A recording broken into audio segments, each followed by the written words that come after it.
Moses and the parting of the Red Sea.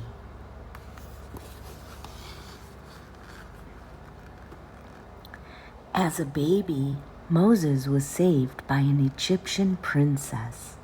He grew up in Pharaoh's palace. After killing one of Pharaoh's brutal soldiers while trying to help a slave, Moses fled to the land of Midian. There he married a shepherdess and took care of her father's sheep. One day, while Moses was watching the sheep, he saw a bush covered in flames, but it didn't burn up. God spoke to Moses from within the bush. "Moses, Moses." Moses replied, "Here I am." "Do not come any closer," God said. "Take off your shoes because you are standing on holy ground." Moses took off his shoes and hid his face because he was overwhelmed and afraid.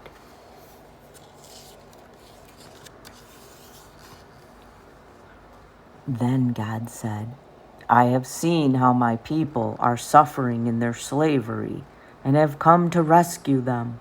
I am sending you to Pharaoh to tell him to let my people go." Moses was afraid and said, "Lord, they will not believe me, and I will not know what to say or how to say it."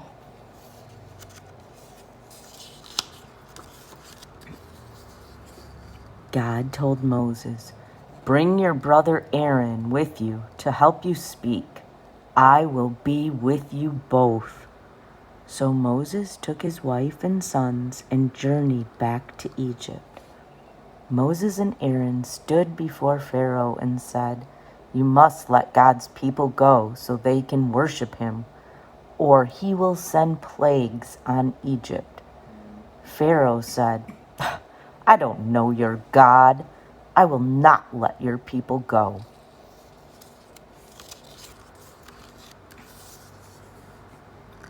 So God turned all of the water in the land into blood. The fish died, and there was no water to drink. Even the pitchers and pots in the homes held blood instead of water. But Pharaoh would not free the slaves.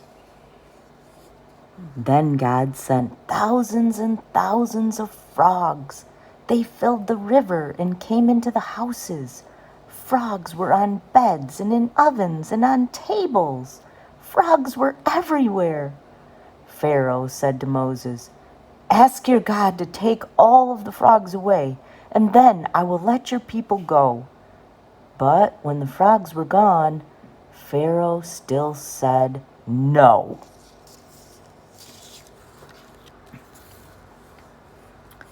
God told Moses, "Have Aaron strike the ground with his rod." So Aaron did, and instantly the sand became millions of gnats. The gnats crawled over every animal, man, woman, and child. It was terrible.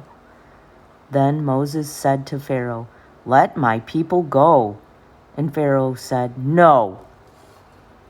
So God sent swarms of flies into Pharaoh's house and the houses of his servants.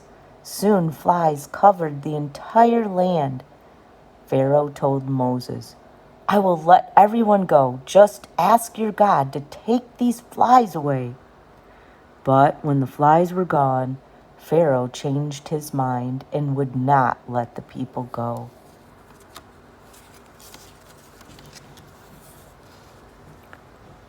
God sent sickness and sores, hail and locusts. Each time Pharaoh begged Moses to ask God to take the new trouble away.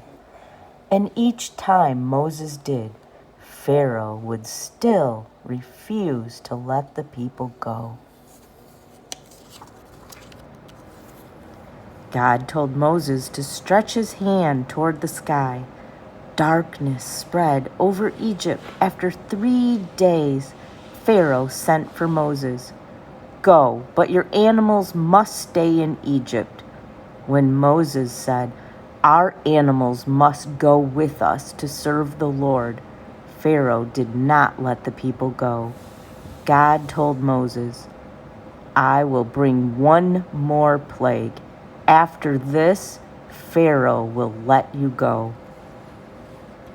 At midnight, God caused all of the firstborn sons to die.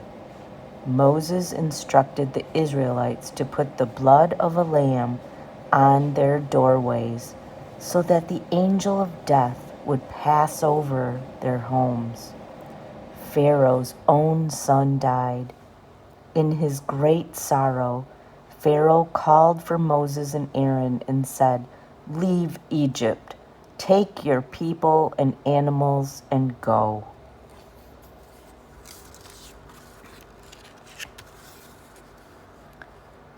For 430 years, the Israelites had been slaves in Egypt.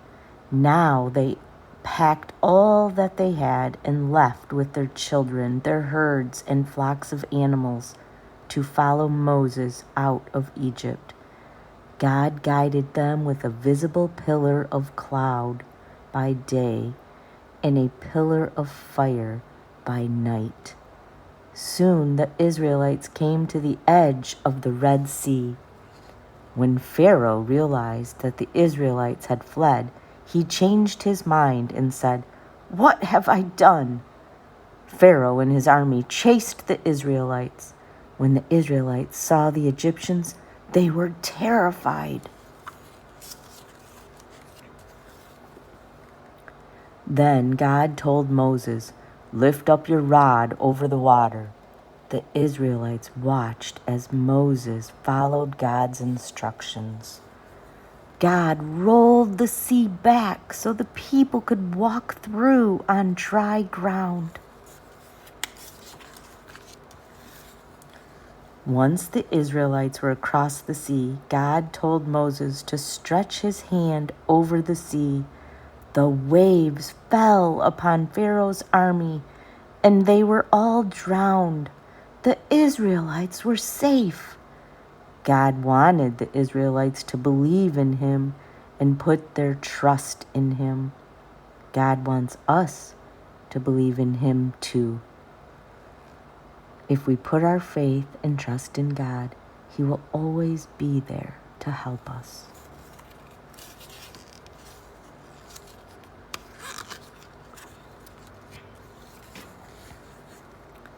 The waters were divided, and the Israelites went through the sea on dry ground, with a wall of water on their right and on their left. Exodus chapter 14, verse 22.